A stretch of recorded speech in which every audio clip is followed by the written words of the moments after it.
Hey guys, we ready to get further down the road with this thing. Now, before we get started, Happy Hanukkah, Merry Christmas, and all of those. And just remember something. This time of year is a good time to help others that aren't as fortunate as you, and don't forget the critters. Animal shelters and all of these things, they suffer this time of year. I like critters, and I don't like to see them suffer, so reach in your pocket and help them out. It's a worthy cause. Okay, last time we were doing some mortising and all of these things. Gotten some emails, and I wrote about it in my newsletter about sharpening a mortise chisel. Well, I'm going to show you how I do it. Now, this is a 1/2 inch. I rarely use something that big. But the reason I chose the 1/2 inch to show you is because what I've got here is just a little Dremel stone. And this thing's about 3/8 across the back. It's about 3/4 of an inch. I don't even know where I got it. In the newsletter, I made mention. I know that Woodcraft has got some. It's just a cone shape. And it's just a stone. And on the smaller chisels, you can just go right up in the end of it.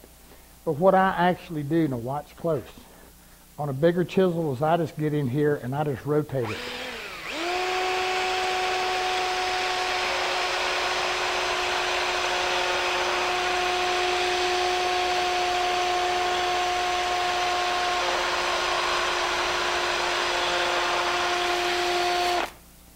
And it'll sharpen and just polish it up, just beautiful.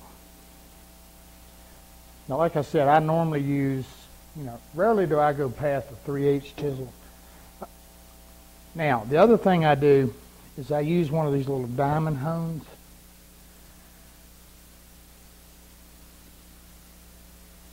And then on the outside right here, a lot of times these little points will get a little burred. And if you take this diamond hone, if you get this good in, and just simply, a superfine file will do the same thing. And just dress them up.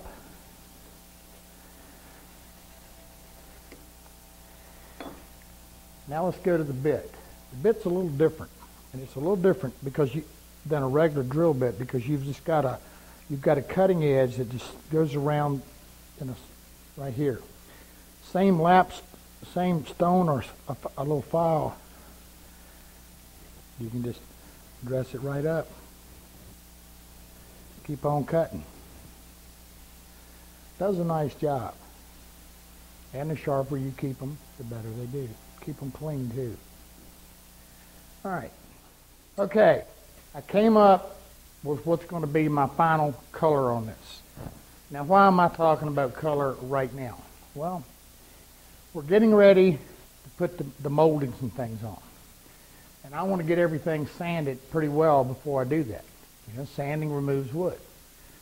So, if you fit everything and then you go back and sand it, well, you can get a little off.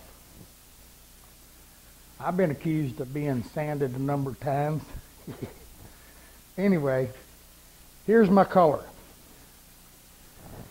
Now, you go back to the old New England maple, especially when you go back and you see a lot of them that were done and just kind of varnished or left natural. They turn a rusty orange look, and I really like that. It has, I don't want to say orange, it has a hue to it, kind of a rusty hue to it. Anyway, so here's what I did. I'm using the General Finishes water-based dye. I'm using 1 part of the orange to 3 parts of the light brown. Repeat this. 1 part orange, 3 part light brown. Now, this makes a color that we had made and have used forever called New England maple. And a lot of you watching this know exactly the color I'm telling you. Of any single color I've ever used, this color is 9 out of 10 pick it. 9 out of 10 customers will pick it to go on Tiger Maple. Let's look at it. Now, when we sanded this, I want you to pay attention. You see up here where you still see all the curls showing? And for those of you who have the finishing DVDs, you understand what I'm telling you when I talk about a trace coat. In some woods, we don't want a trace coat. You wouldn't want to go give a heavy trace coat to a regular maple because it'll blotch. If you're going to do that, you want to use something like a water-based stain that goes on just goes on the surface. Because if you don't, you get a lot of blotching. And that's very hard to get out. But in this case, when you're trying to pop the grain, as they want to call it, or accentuate your figure, it's actually a blotch. It's just a control. And what makes this figure jump and look so nice is that it blotches, if you will, into, a pattern or a design. And what that is, what it amounts to, this is a hard grain and a soft grain.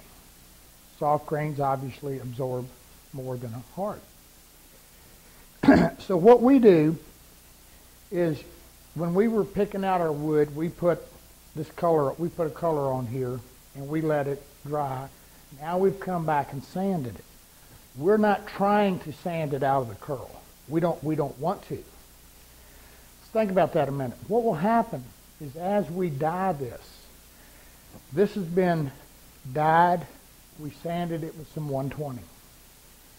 Got everything flush and level. Now in your corners here, take you a good sanding block and block sand it with the grain. Keep your corners nice and clean and crisp and even. Now what happens in this is when we dye it, now I tell you what, sometimes for a trace coat, using a thin down black dye works really sweet, because we really want to get a dramatic contrast of the curl against the background, which is the hard maple, which is the harder part of the grain. Now this is just one of my little test panels, and just to understand, this has just been roughed over with a little bit of 180 real quick. And as we keep building, it just keeps accentuating. In other words, what's happening now is the soft curl has been dyed twice. When we sand this back with 180 and dye it again, then what's going to happen, which will be our final, then what's going to happen is our curl will have been dyed 3 times. So it's really going to start to pop out of there.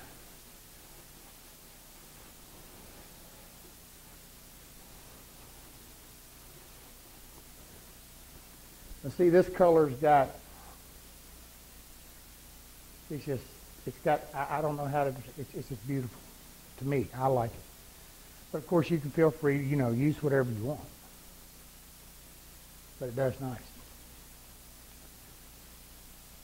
And like I said, the reason I'm even showing you this now is I know some of you out here are building, and if this is the color that you want, here's your formula.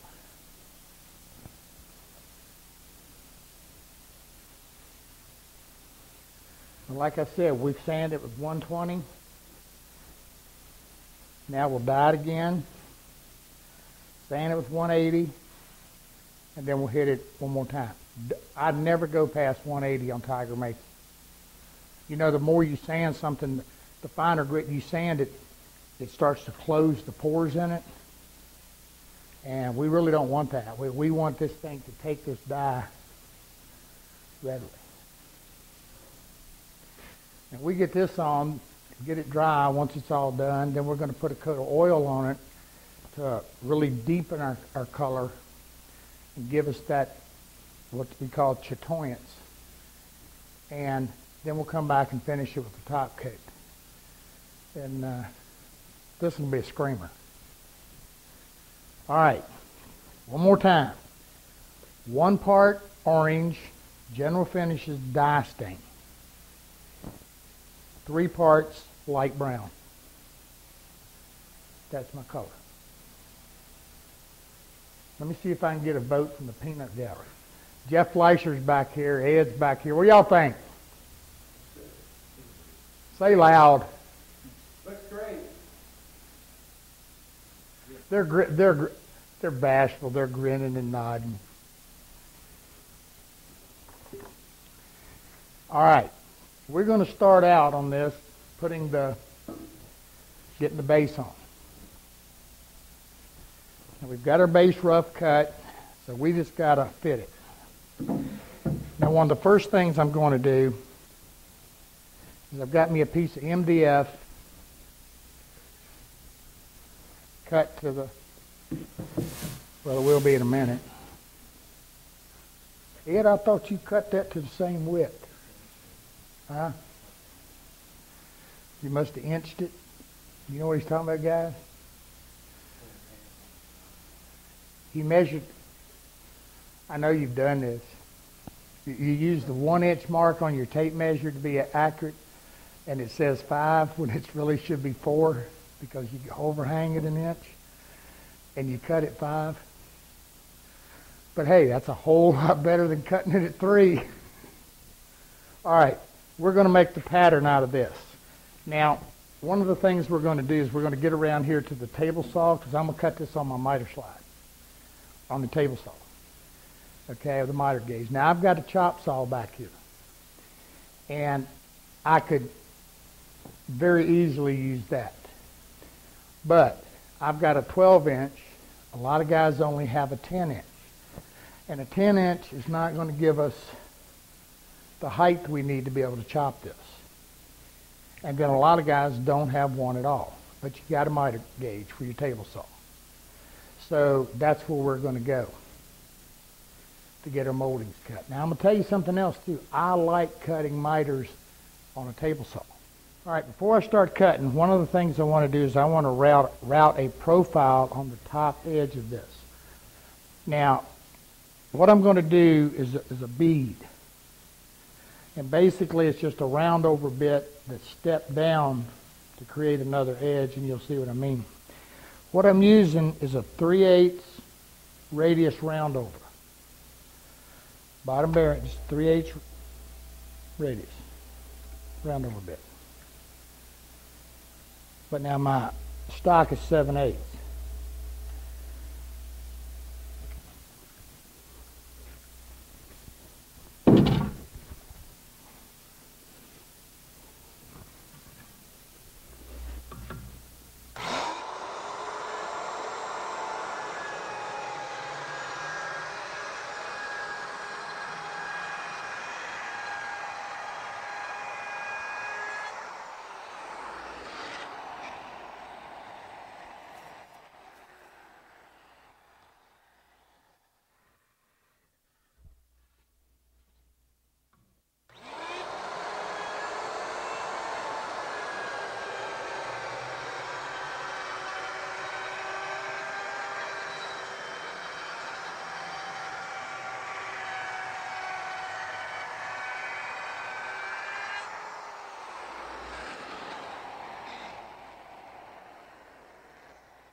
All right, what I've got is about a 3/16 reveal there. And that's pretty heavy, but I also know that we're going to be sanding this pretty good, so it's going to be coming down. Now at this stage is where what we'd do is take a block with some 180 or something on it, and we would sand this and do our trace coat and do the whole deal. But we can also do it when it's done, which is what we're going to wind up doing. Now let's go to the table saw.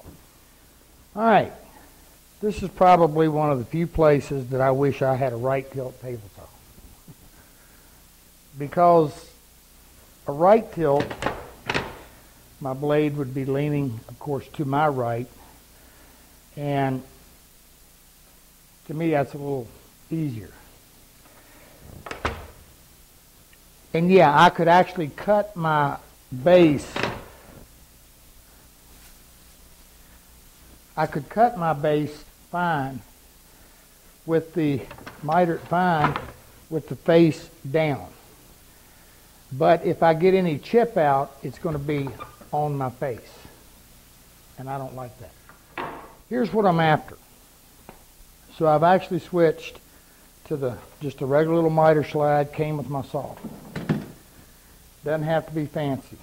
Now the other thing I did is I took my mock-up pieces that we have when we made the face frames and the angle, and I set my blade to that angle. And like we talked about when we did those face frames, you know, if it's 22.5, great. It's not, as long as it fits, who cares? You know, we're not going to quibble over a degree or so, you know. And anyway, I went over to my case and I set it up and I made sure that it was lining up and it fit nice. Make sure your miter gauge is square to the blade and your blade is set at the correct angle. Then it's just a simple matter, cut it.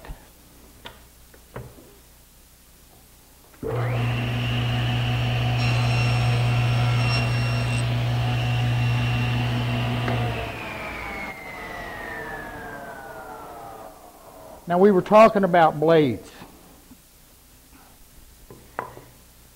A chop saw, when you've got a piece like this standing up, now if you've got some of them, you know, you can angle it and lay it out. The blade is rotating, the blade is digging it out. You understand what I'm saying? When it's on a chop saw and this blade is angled and you come right down, it's digging it out, like digging a hole with a shovel. And you get deflection, and it's just not the best way to do it. If you stand it vertical, then as long as you've got a chop saw that's tall enough to do it, you're good. When you stand it vertical, that's better, because then the blade is cutting into and creating a shear coming into the wood. That gives you the cleanest edge. Okay? But it's also tracking down. Now this is a point where, you know me, you know that measure twice, cut once, I measure it 3 times and cut it twice. Cut it, leave it a little long, then come back and take a bare little shear off of it. That gives you that keen, fine edge. The thing with a table saw is a table saw cuts with the teeth going down. They're shearing down as they cut. That's what gives me this clean edge, okay?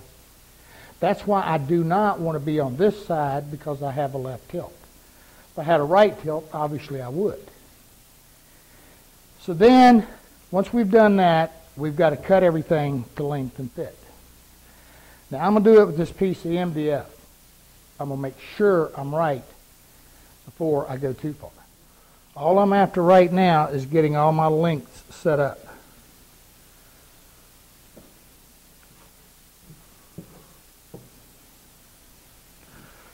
When I say all of them, the main one is going to be this front right here. Now the difficult part of this, if I was cutting with that blade angled out, I would be able to see my mark. But because I'm going to have to reverse it, I have to translate my mark to the other side. And this goes back again. Sneak up on it. And like I said, if I'm going to mess this up, I just need to do it with this piece of MDF right now.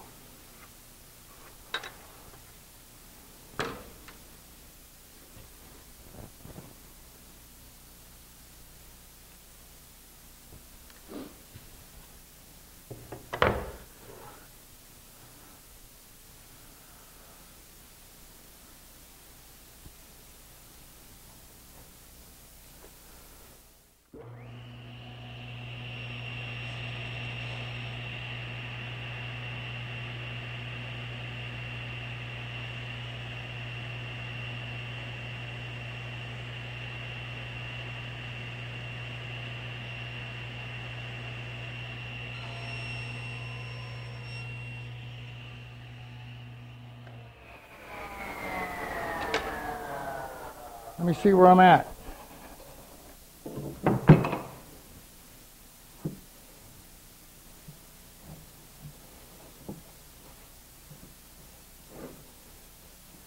I want to be dead on these corners.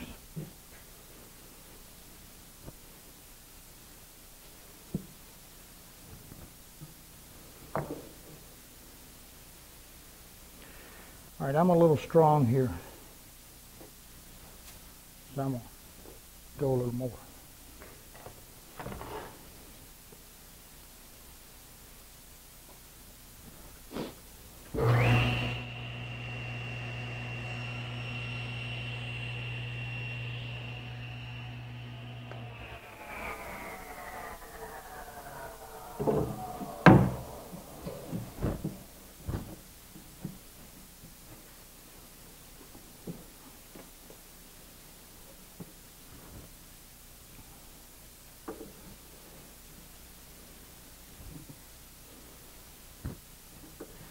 I done cut this thing twice and it's still too long. Let me tell you something. That's a whole lot better than cutting it twice and it's still too short.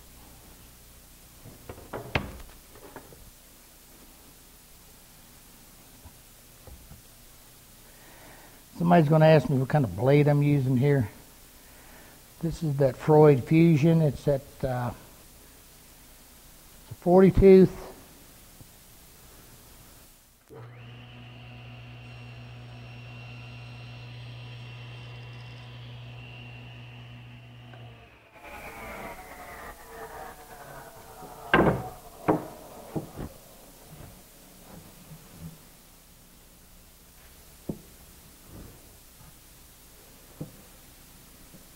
All right, that ain't bad for a country boy. We'll do it. We'll do it. That'll do. All right. So this is the way this is going to go. And this is the way I'm going to cut it. Now all I'm going to do is make sure that I got enough out here to get past my little bit wide there on my case just to give me room. And I want to make sure I don't have any bad ends. So that's going to be my start point. And what I'm showing you is I'm talking to myself. I know you think that. What I did was I took a piece that I had cut and mocking up, and I marked it for how wide the side is in here. And I just set it up here and made sure that I had enough. I've got a little nasty end there. I could cut that out and be able to get my angle where I'm starting.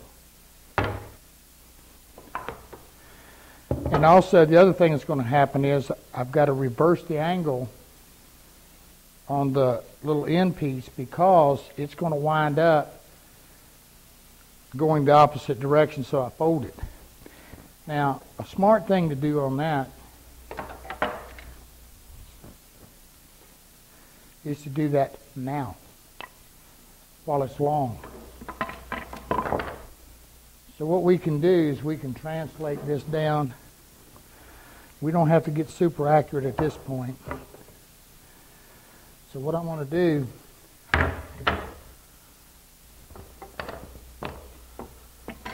is I'm going to cut that piece by going, I'm actually going to go in reverse on it. You know, I don't think I am. I think I'm on. Yeah,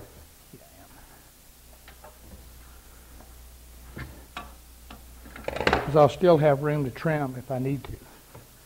This blade cuts pretty nice.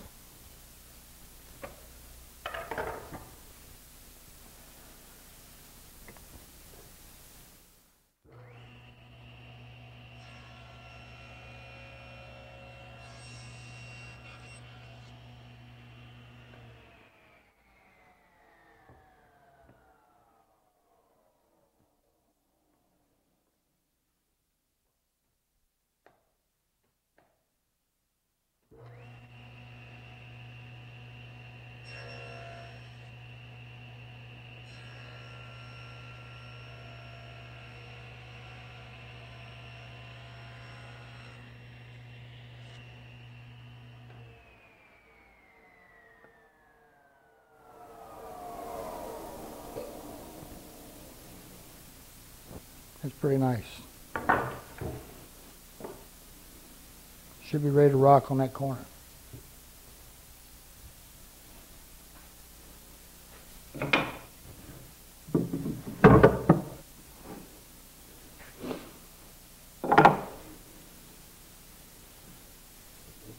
That'll work. Looks good.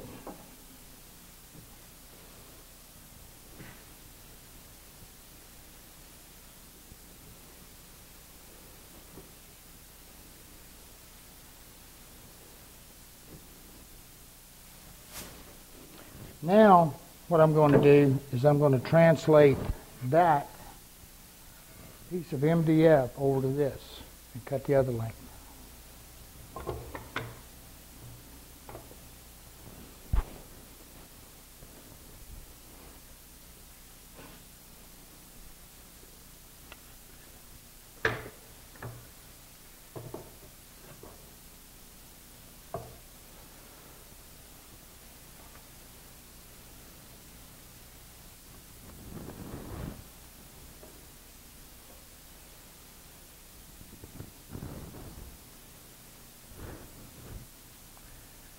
Now I know exactly where I need to be.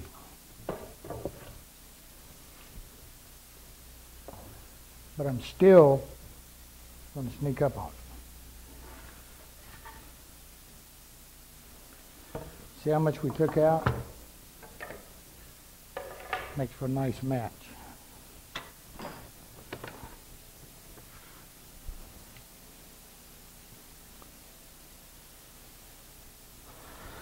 Now I'm going to leave this probably 3/30 seconds long.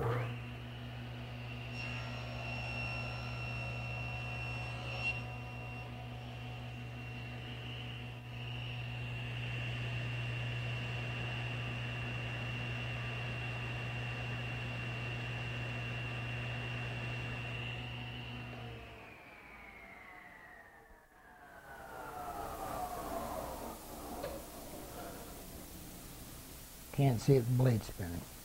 Not smart to do anyway.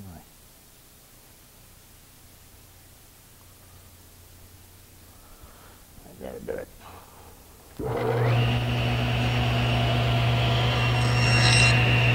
Now I know when I did this one, it was just a hair, a little hair. It could have used just a little bit more length.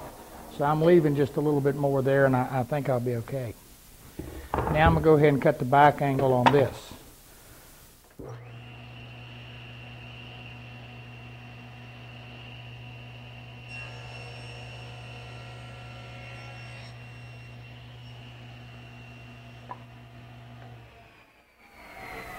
See what I got.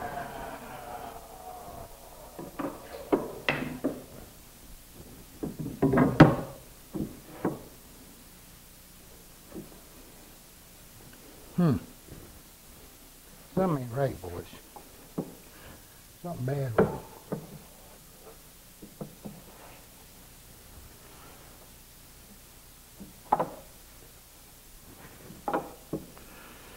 Looks like it's fitting. That shouldn't be. All right, we come back. We're going to look at making a design and put it all together. All right, I got a problem. This ain't fitting. It's too short. What did I do wrong? Think about it. Come on. Come on. Think about it. I used a 3/4 inch pattern. And when I set it up here on my 7/8,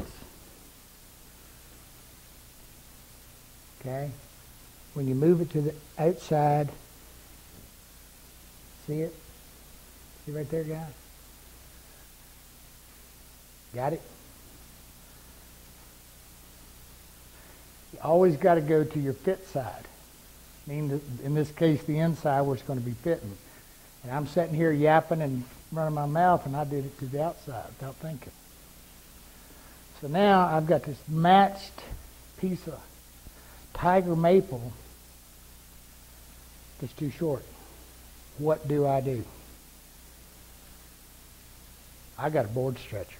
Come on. Zoom in on this head. That's all right. Jeff's in here taking pictures so you can check it on the blog. See how short I am? Now, I did not do this intentionally, but I kept thinking this 7/8 base looks too heavy. So, yeah, we're going to stretch it, sort of, and that's sort of stretching the truth of what we're going to be doing. What we're going to do is all we got to do is taking it off of the back is reduce this down to the same 3/4 thickness, and it'll come back and fit. So taking it, because it's on an angle, taking material off the back, she'll come right in. So I'm going to go to the back, zip it a couple times through the planer, and come back and see what we got. All right, guys. Wood removal to the rescue. Fits perfect. All we did was took it down to 3/4. Yeah. Don't y'all do that. But if you do, now you know how to fix it.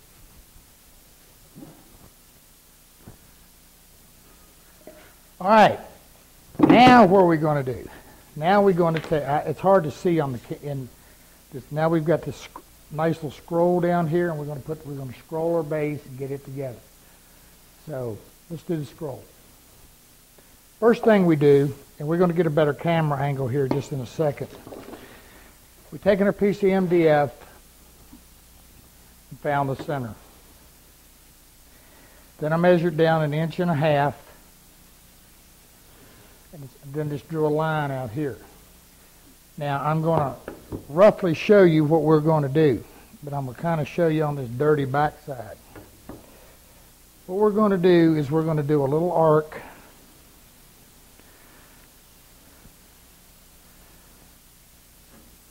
Has a little notch in it. And this is going to actually be, well, let me try to get it better. It's going to have a little arc in it. Then we're going to do then it's going to come out.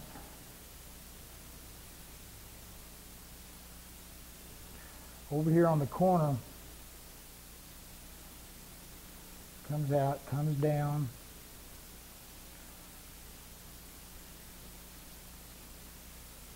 Have a little hook-like on it, kind of like a bracket foot. Oh, I wish I could draw, but I can't. And then it's going to be kind of like that, but maybe not as ugly.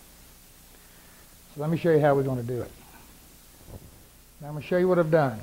I drew my center line, and I told you, made a mark the top down 1.5 inches.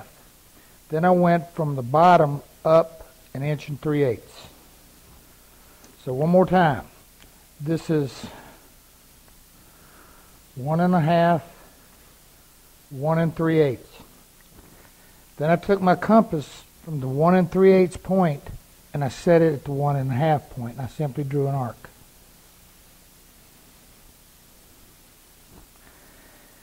Now I'm going to take my combination square and set it on 45.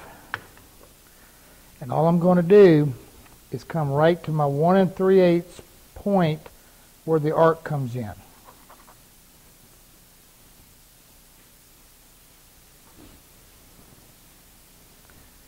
Then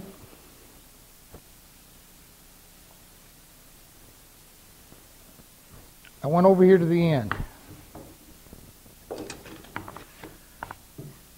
I was playing around to see what I thought was going to look good. Again, down 1.5 inches.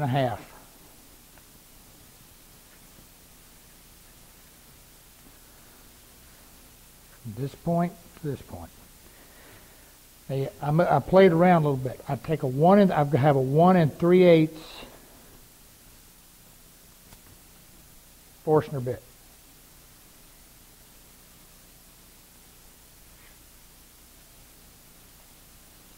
Nothing fancy. Came in 2.5 inches on center, and I'm going to drill it.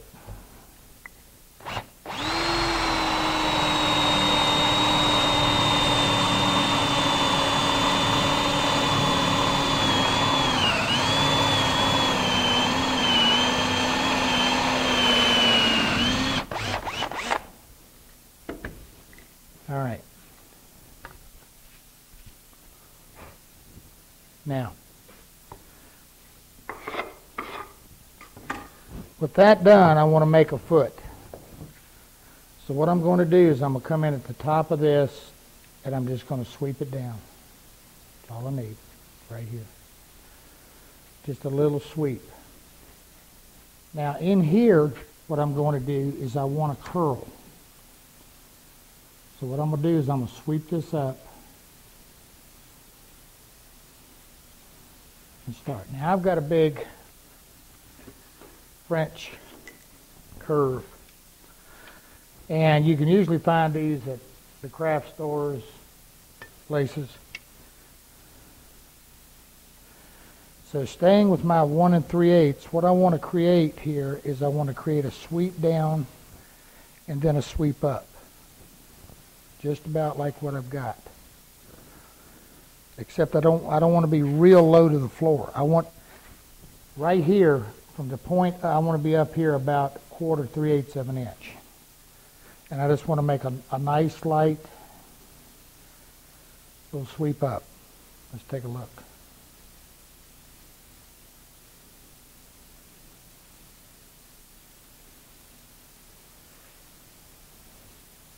Oops.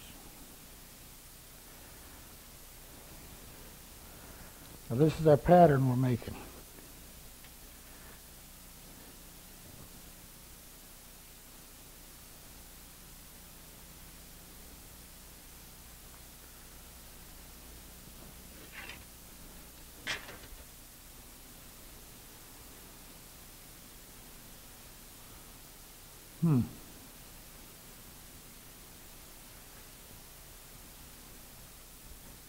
Got it?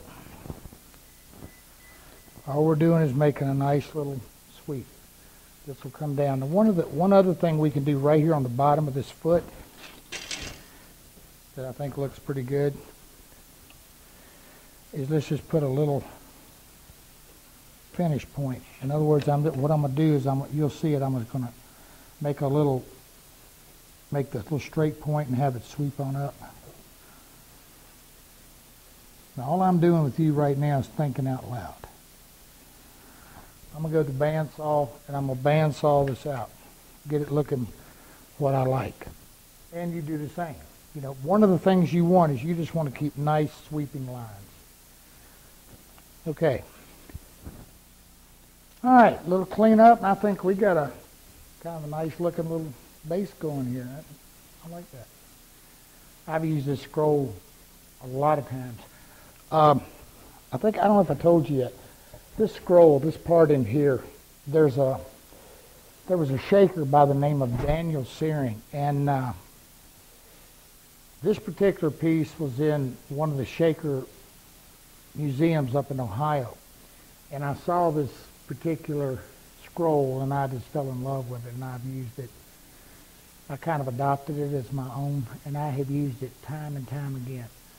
The cool thing about it was pretty elaborate for a piece of shaker furniture. And but they were the Ohio, it's kind of western Ohio, and you get out into Kentucky, into Pleasant Valley, or Pleasant Hill, I think it is. They were a little bit more, they weren't quite as strict, let's just say. And so sometimes you saw things with a little bit more embellishment and whatever. But this is actually on a chest of drawers. And that chest of drawers is done out of tiger maple, and I'm assuming it was done in a varnish or something like that, because like we talked about the color that we use, this thing is almost pumpkin orange, and the figure and curl there is just gorgeous. The only thing he did we're not doing is that he actually 45'd this. He 45'd this and put a vertical grain, which we're not doing. And one of the reasons is we don't need that because we've got the vertical grain coming down from the side of the case. It's going to give us a tremendous amount of strength here. So this kind of emulates a bracket foot and gives us a little snap. Now one of the things we want to do, don't make this point on this really, really tight. Don't make it super sharp. And what we want to do here is we want to, I have a drum sand, oscillating drum sander I can clean this up with. But there's nothing wrong, again, with a good file and a rasp. They do great.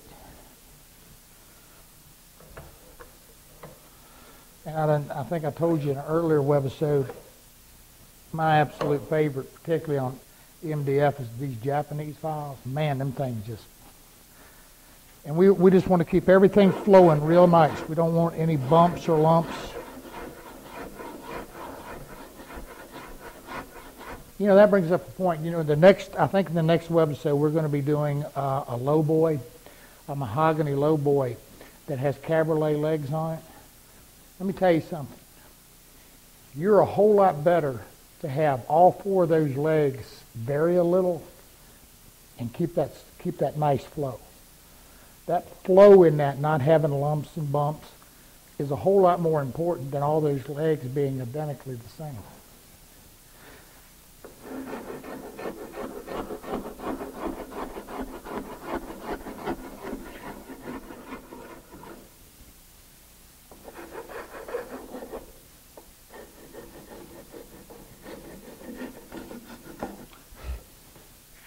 Now I left the line on this side, so I'm just rasping to it.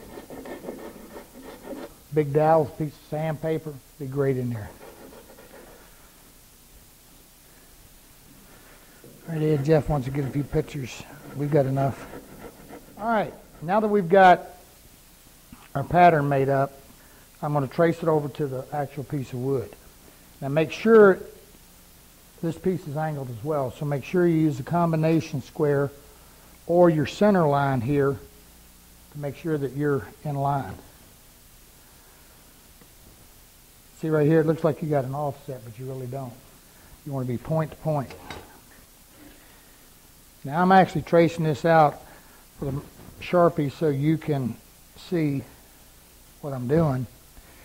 But also, when I cut this, I'm actually going to leave the line, and then we're just going to router cut this with a flush trim bit using our pattern.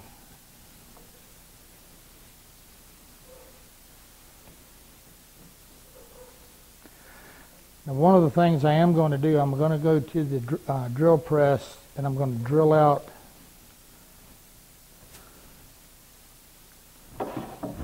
this point right here and this point, just so that it's clean and neat and be done. Then I'll bandsaw it.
All right, guys, what I've done, all I did was take the base and after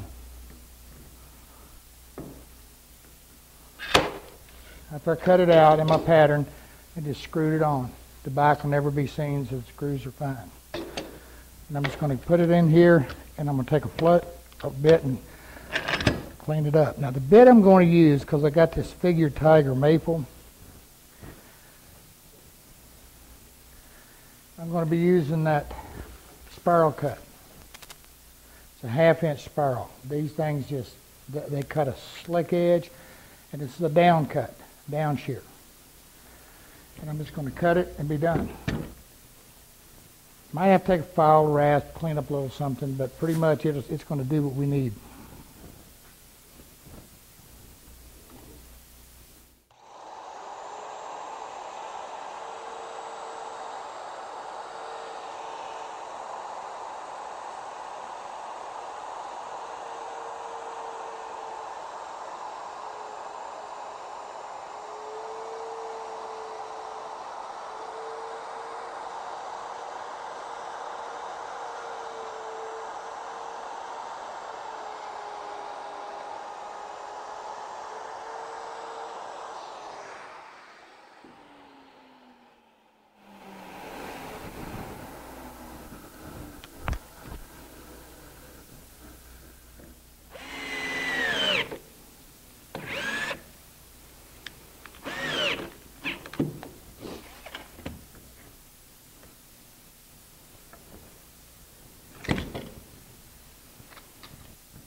Now what I need to do is I just need to go through and take my rasp and define my little points a little bit.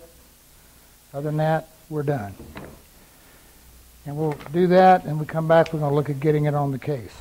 All right, my last thing I'm going to do to my base is I want to run a little 3/16 radius roundover bit. I just want to ease them edges a little bit.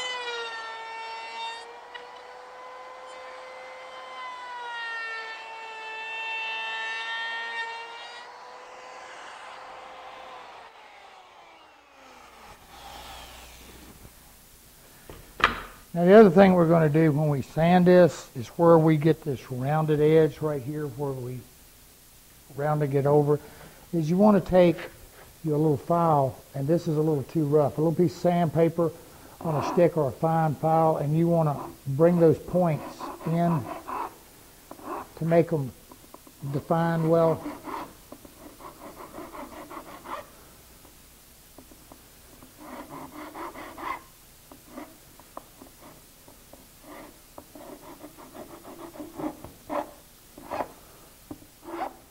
Okay, now when we set this up here, we're going to find out we got some problems.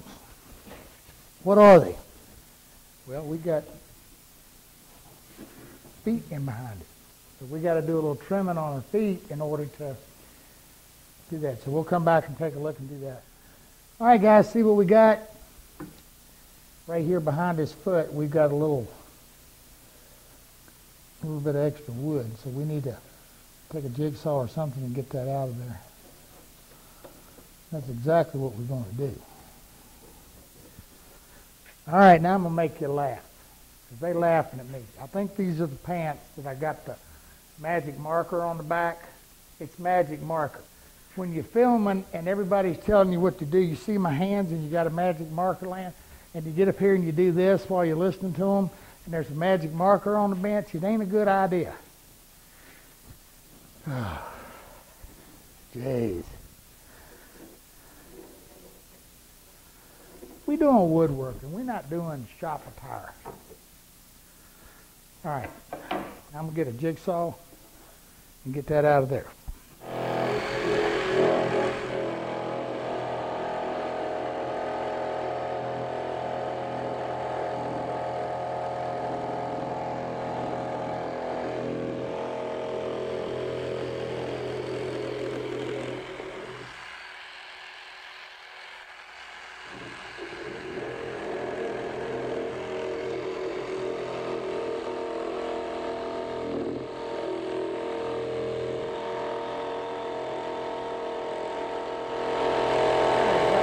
Out of the way. Now, start putting this puppy on here. Get it lined. Now, what I want to do is I want to get it lined up and clamped in place. Now, this particular piece of wood, I got a little bit of bow in it, so I really want to clamp it down well, make sure I got everything fitted. Now, here's what's going to happen. Here's what I'm going to do. I'm going to clamp this down, and then I'm going to go back to the table saw, and I'm going to cut my length to make sure I'm fitting well. Now all I'm going to glue on here at the moment is I want to just glue the two ends together. Now that's not a very strong joint. It's just a butt glue. And I could, do biscuits and all of that. But what's going to wind up happening once we get our doors and everything made and everything like that, all of this is actually, we're going to be coming in the back of here and screwing it on. So I really don't need a super strong joint here. But there's one other thing I can do to cheat a little bit to make it even stronger. And that's after it's dried, what I can do is go in right here and just drill up in there a little bit, and if I want to, and then just glue like a 1/4 inch dowel or something in it. But I doubt I even do that because, like I said, it's going to be mounted to the case. It's never going anywhere. So I'm going to get some clamps and get this clamped in place, and you'll see what I mean. All right, guys, what we're going to do, I want to get glue on both surfaces here. Now, something I want you to notice. I got 2 pieces of masking tape sitting up here on top of this piece ready. Remember when we glued up the sides, how we used the masking tape to help pull our seam nice and tight? It'll be the same thing. And you notice the wax paper. Now all I'm going to do is I'm going to bring this up tight right here on this edge, just like we normally do. Get some tape across it good so that it hinges it. And that'll pull my seam nice and tight.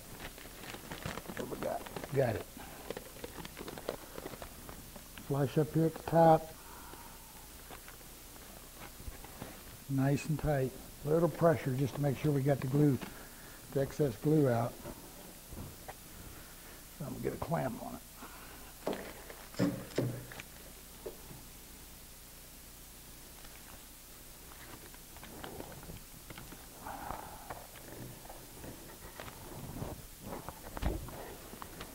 Now, if it's not going tight for you, this one's fine. If it's not going tight for you, get a little pressure on there. Take you a mallet and tap it, but you got to be secure. I've actually done pushed myself away a little bit here.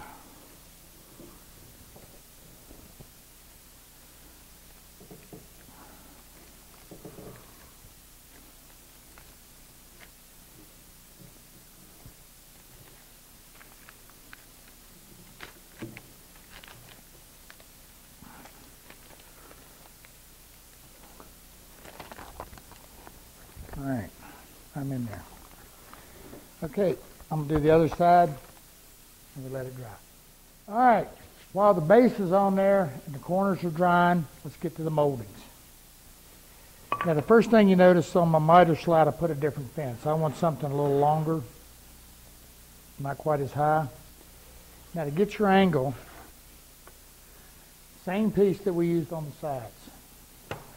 Set up.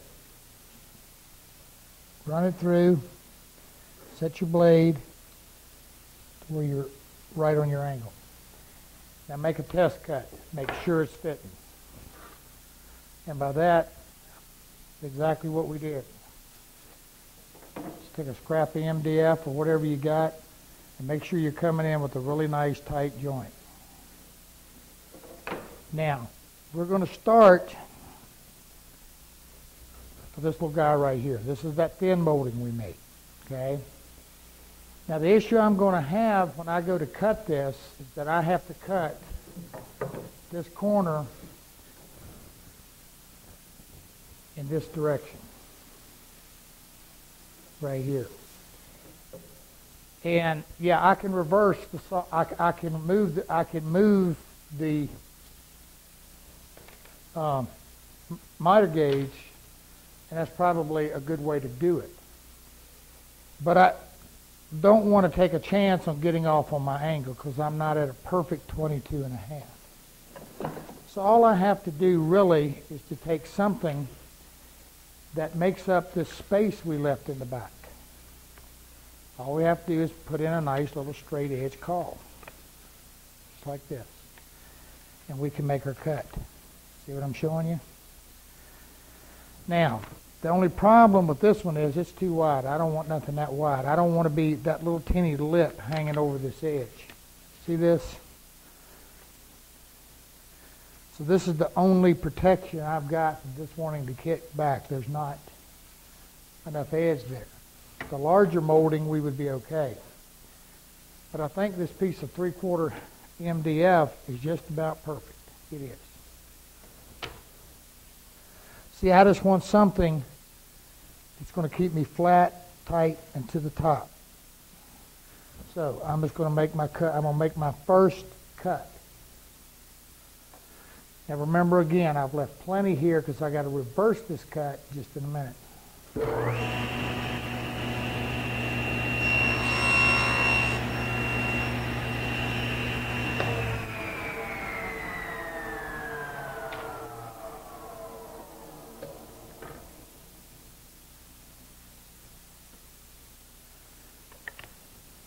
Looks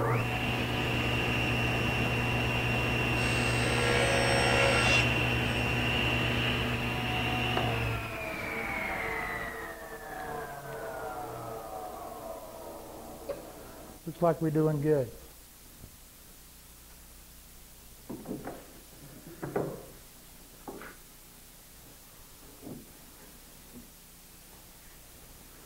Oh yeah, that fits nice. All right, we want to be point to point, meaning that the point right here on top of this cabinet is going to be where we want our point to be. But the thing we got here is we're going to be cutting this on this back angle. So this is our, there's no real point here or here that we can actually gauge off of. So we really got to be really tight here and sneak up on this. We're going to be cutting on the correct angle. You notice I cut the left side of the case, or facing the case. I cut the left side first, so that when I'm nibbling this, when I'm working on this edge, I don't have to use the MDF caul. I don't have to use the MDF spacer. Okay, so what I'm going to do is I'm going to go over here and I'm going to make me a cut. Now, just keep the camera there. One of the reasons that I made this switch to this other caul, or this other fence, is that when I go to cut this, this fence is going to give me a guide as to where I'm coming through. See? So I know that this inside edge here is going to be my final cut. So I'm going to wiggle that out until I get it. Got it? But let me cut this real quick and show you.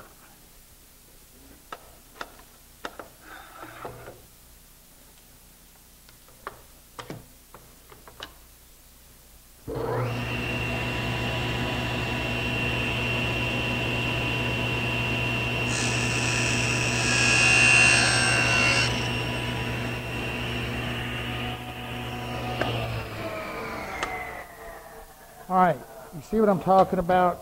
If you can see this little mark right there. But see what this is going to do, this shows me, this gives me a gauge at this point, and I also have a gauge at this point. So I can actually take off just a finite little bit of wood and sneak up on that thing. All right? So that's what we're going to do. If we mess up, we need to mess up on the big one. We got an extra one of them around, I think. We ain't got any extra of these, I'm pretty sure. All right, so I'm going to sneak up on this. Just keep going.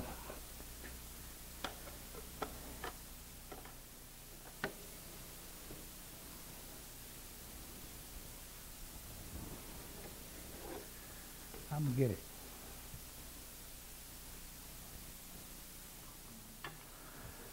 All right, guys, now I'm going to show you this, and this is made by Logan. I got it at Woodcraft. It's a little sander that's made, picture framers use a lot. It's pricey, I'm going to tell you that up front.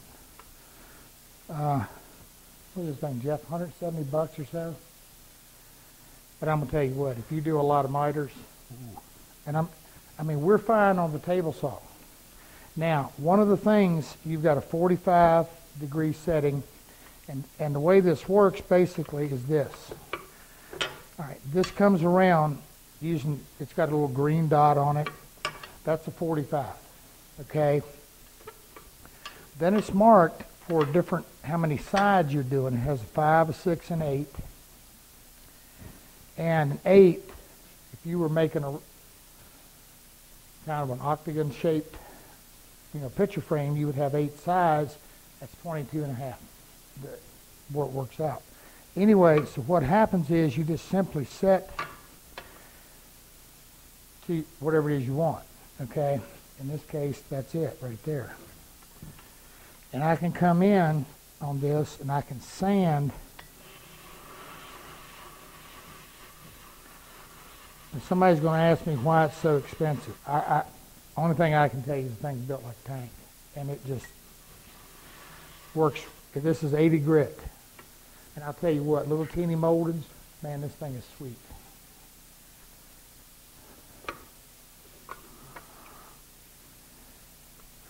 But I'm gonna repeat myself.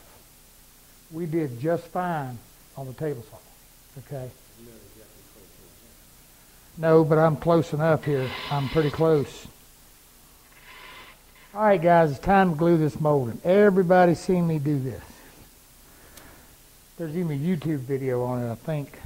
Is there a YouTube video on it, Sherry? Making molding miters? Yeah, there is.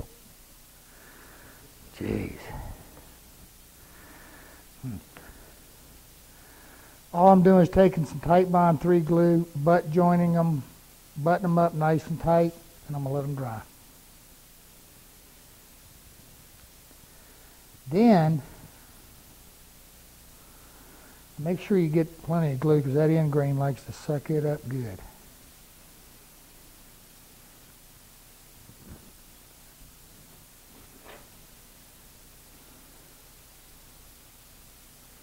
This is what to move around just a little, so I'm going to clamp it.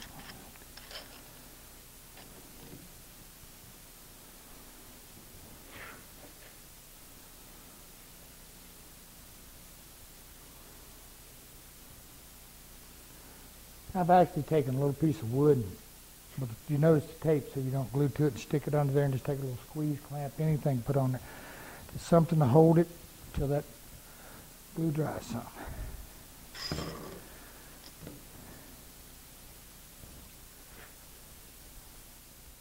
All right, here's what I'm talking about. They say a picture's worth 1,000 words.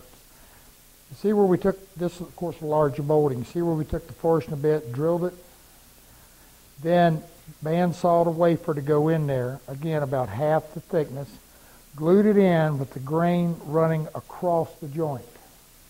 That's what locks it in. Glued it in place. Now you got to let your joint set before you do that, because if you don't, then it's two operations. Now the cool thing about it is when you do this, make sure the little point where you marked it out, keep it up so that if this wafer is setting high in the molding, you can chisel it down or whatever, but once it's dry, you can also take the same portion a bit and just take it down below the surface a little bit, and you've got a reinforced molding.